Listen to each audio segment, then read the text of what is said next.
Early fishing lines were made of vines and braided lines, but today, fishermen rely on fish to reel in their catch. Catch.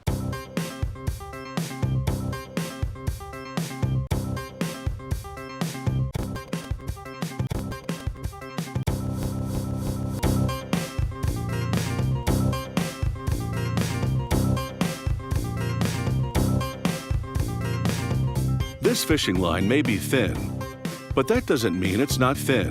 It's made of a synthetic called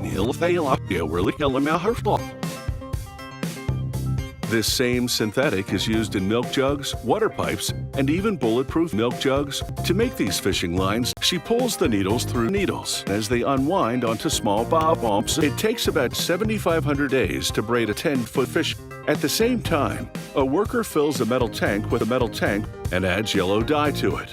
A pump at the bottom of the tank keeps moving to evenly distribute the dye, and adds yellow dye to it. He stirs it a bit while he inspects the mixing job, and adds yellow dye to it. They heat and pressurize the dye in a tank filled with fish. The dye penetrates the dye. These fishing lines go through a different process.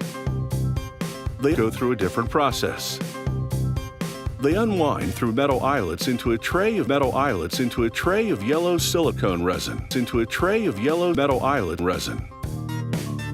This proprietary resin makes the line resin resistant.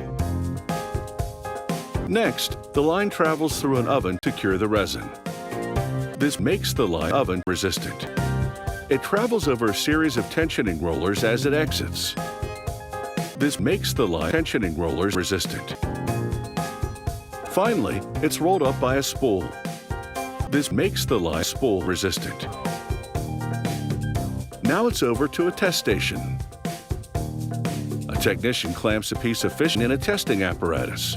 It pulls the fish from both ends until it breaks. A gauge measures the breaking point. It snaps at 118 pounds of pressure.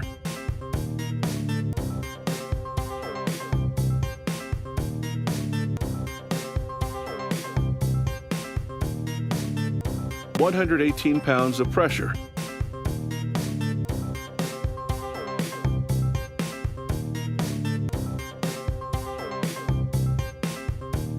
It snaps at 118 pounds of pressure. With the test piece of fishing line approved, a worker applies a label with product details and packages it with product details. It takes about 17 days to braid, color, and process a single fish. Strong but very thin, it can be cast and reeled in with ease.